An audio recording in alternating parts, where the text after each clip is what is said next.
Les gars, le marché nous offre actuellement de super opportunités de trading, que ce soit du côté des actions ou des cryptos, donc j'aimerais partager tout ceci avec vous. Je profite déjà d'ailleurs de certaines de ces opportunités, vous le savez, je vous en parle tous les jours, donc on va aborder tous ces points au cours de la vidéo d'aujourd'hui. J'aimerais également qu'on discute d'un événement super intéressant concernant le Bitcoin en ce moment même. Vous allez le voir, il y a potentiellement un changement de tendance qui est en train de se produire sur le marché. Ces graphiques sont super explicites à ce sujet, alors encore une fois, restez avec nous du début jusqu'à la fin de cette vidéo. Pour toutes ces infos, je vais vous expliquer tout ce que vous devez savoir. Alors, bienvenue à tous, je m'appelle Maxime et je vous apporte chaque jour des nouvelles vidéos en français sur les marchés.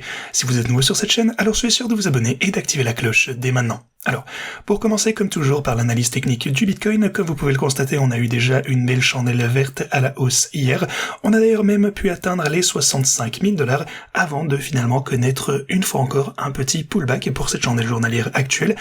Donc si vous regardez cette chandelle, elle tente de se maintenir au-dessus de ma ligne orange, donc ça va être quelque chose de très important. On est en train de se faire supporter pour le moment. La ligne orange tente de maintenir le prix du Bitcoin à flot. Ça c'est déjà quelque chose d'encourageant. On a eu une belle petite poussée et on essaye de continuer à se faire supporter ici. Je pense qu'il y a quand même de fortes chances qu'on puisse rester au-dessus de ce niveau. Ensuite, on va voir si on peut gagner en dynamique haussière. Comme je l'ai indiqué au cours de ces quelques derniers jours, le premier objectif, c'est le précédent sommet de la tendance. Il faudra franchir les 65 500, ensuite dépasser les autres précédents sommets. Déjà, la ligne orange ici, qui est juste au-dessus, aux 66 800 $, ça va être une étape importante.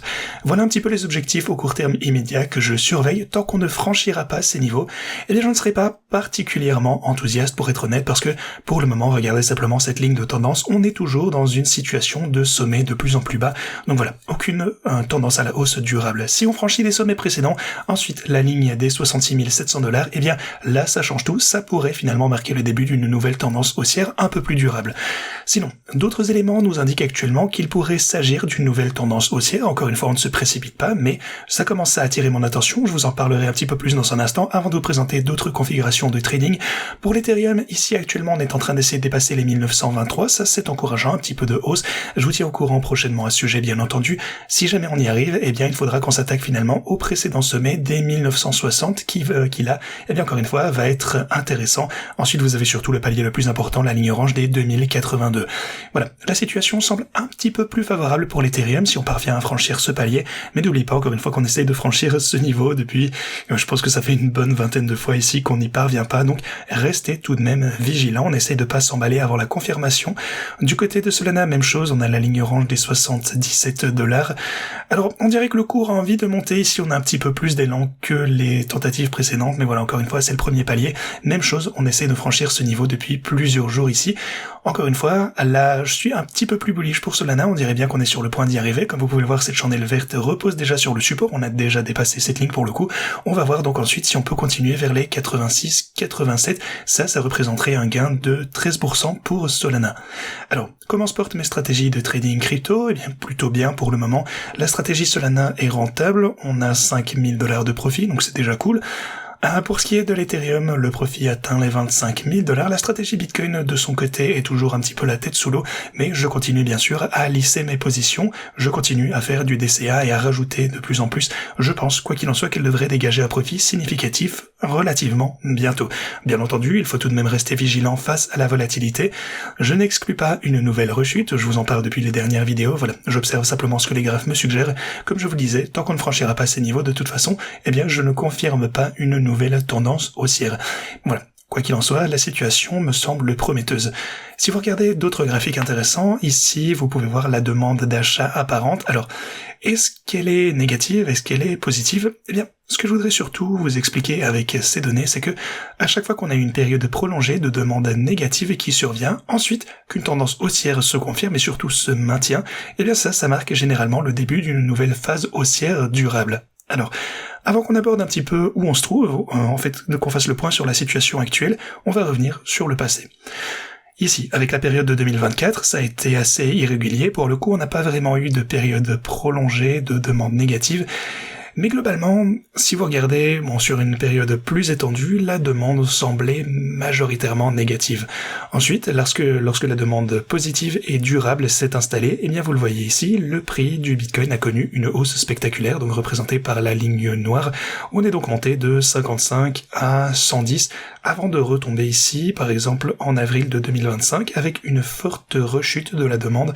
Donc longue période de demande négative. Après cette période, regardez ça pour le coup, lorsque ça s'est terminé, on est repassé dans une tendance positive et le Bitcoin a grimpé des 80 000 jusqu'aux 120 000 $. Ensuite, on a connu une autre période assez longue de demande négative, ici en octobre de 2025. Ici, donc on est passé dans une tendance positive et boum, le prix du Bitcoin a grimpé en flèche une fois encore. Ensuite, on a connu une autre période prolongée de demande négative. Ici, vous le voyez, on est passé très brièvement dans une tendance haussière. Ça, c'était également une période où on a pu réaliser des gains assez intéressants. Bon, c'était plus court, bien entendu. Mais attendez, c'était quoi encore? Laissez-moi voir. C'est peut-être qu'on est passé des 69, 70 000 $, 79 peut-être. Ouais, donc des 70 à 79. Bon, c'était pas une hausse phénoménale, mais c'était tout de même une période bullish. Voilà, belle petite progression, quoi qu'il en soit. Et après, longue période de demande négative, on observe potentiellement un retournement de tendance vers une demande haussière. Voilà, vous avez un petit peu le scénario de base, et si ce scénario venait à se répéter, eh bien ça, vous l'avez compris, ça constituera un catalyseur haussier.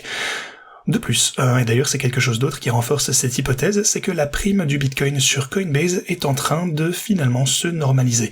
Habituellement, on observe une forte pression à la vente du côté de Coinbase, généralement 0,12, bon ici on est à 0,05 au cours des 24 dernières heures, et ça nous indique que la pression de vente aux États-Unis est en train de légèrement s'atténuer. Par ailleurs, et même si, bon encore une fois, il est un petit peu tôt pour tirer ce genre de conclusion, vous pouvez constater qu'au cours de ces 2 derniers jours, une demande positive est arrivée via les ETF. Plusieurs éléments sont donc à prendre en compte, notamment le volume des transactions. Ici, il s'agit du volume de transactions effectuées, encore une fois, sans placer d'ordre dans le carnet d'ordre. C'est des personnes qui vendent directement sur le marché. Et le truc, c'est qu'on a atteint un pic de volume de transactions à plusieurs reprises dernièrement.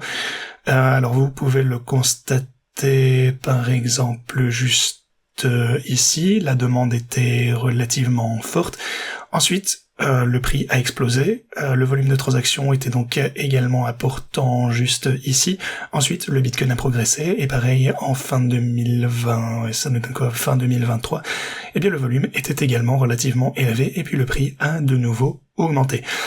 Actuellement, donc c'est là où on voulait en venir, eh bien on observe à nouveau un volume de transactions important, et ça semble confirmer l'hypothèse selon laquelle les investisseurs sont en train de se débarrasser simplement de leurs actifs. Les gens sont en train de dumper, les dernières personnes qui souhaitaient vendre leurs actifs sont finalement en train de le faire, et je suis convaincu que ce soit dans une semaine, dans 2 mois, 3 mois, j'en sais rien, peu importe finalement, dans des années, eh bien on s'en fichera le temps exact que ça nous a pris, mais je pense qu'on va assister finalement à une nouvelle hausse durable. C'est donc le moment d'accumuler. C'est pas un conseil financier, bien sûr, vous le savez, mais c'est ce que je fais personnellement. Ok, là c'est pour ce que j'avais du côté des cryptos, mais parlons un petit peu des marchés en général. Ah oui, soit dit en passant, si vous souhaitez utiliser mes stratégies de trading crypto, les mêmes que celles que je vous montre au jour le jour ici sur la chaîne, qui fonctionnent super bien, eh bien rendez-vous en description de cette vidéo, vous avez tous les liens, vous les connaissez maintenant. Inscrivez-vous sur Pionex, réclamez vos bonus de dépôt, et vous aurez ensuite accès à mes stratégies de grille. En un seul clic, vous pourrez donc configurer tout ceci. Ok, ceci dit, j'aimerais maintenant aborder quelques configurations de trading. La première, c'est Meta, qui a fortement, qui s'est fait dégommer dernièrement. On a perdu 20% depuis qu'on a atteint ma ligne jaune ici, donc cette fameuse résistance. On est en train d'approcher de la ligne orange à 527, qui est un support cette fois-ci, donc j'accumule pas mal de Meta actuellement. Sinon, pour continuer, Amazon est un autre exemple. Vous pouvez voir qu'on est en train de se reposer sur le support. Après pas mal de hausses, le cours a connu un pullback de 10 à 11%. Donc, j'accumule bien entendu davantage d'actions Amazon également, juste au-dessus de ma zone orange. SanDisk a subi un pullback également après sa récente progression. Alors, SanDisk se repose actuellement du côté de mon niveau de support. Alors, je vous présente rapidement sa configuration de trading, bien entendu. Alors, concernant Oklo également, vous vous en souvenez, Oklo est l'un des investissements les plus risqués que je réalise. On a tout de même eu une belle percée ici que je vous ai partagé dernièrement. On a pu obtenir 22%, ouais, donc 220 avec un effet x10, c'est quand même pas mal. Évidemment, c'est cool. Le cours commence par contre à repartir un petit peu à la baisse, ce qui réduit bien entendu les gains si vous êtes toujours dans ce trade. Il est possible éventuellement qu'on revienne jusqu'à ce niveau de support, la ligne orange, la ligne jaune que vous avez jusqu'ici. Donc on verra bien. Si ça se produit, j'accumule simplement davantage d'actions au clos. C'est un petit peu plus risqué, vous le savez, il s'agit d'une compagnie plus petite. Mais voilà, tout de même, je pense que ça risque de bien se comporter à l'avenir. En général, le marché est super volatile en ce moment. La bourse sud-coréenne est d'ailleurs en train de se faire casser la figure. Mais voilà, Quoi qu'il en soit, mes stratégies de trading fonctionnent toujours bien au jour le jour. J'ai récupéré une partie des gains que j'avais abandonnés dernièrement, aussi bien sur mes stratégies que sur mes trades individuels. Vous pouvez par exemple constater qu'Intel et Meta sont carrément en perte sur mes trades individuels. Vous le savez, je vous en parlais dernièrement, je vais réduire un petit peu ma position SanDisk à un moment donné, mais c'est pas pour le court terme immédiat, quoi qu'il en soit, on verra bien. Je vous tiendrai au courant lorsque ce sera fait. À part ça, je suis satisfait de mes allocations. Pour moi, tout est en ordre. J'accumulerai davantage, quoi qu'il en soit, si on observe un pullback. Et ceci dit, eh bien, c'est grosso modo ce que j'avais pour vous aujourd'hui. Merci beaucoup d'avoir regardé cette vidéo et moi je vous dis à la prochaine.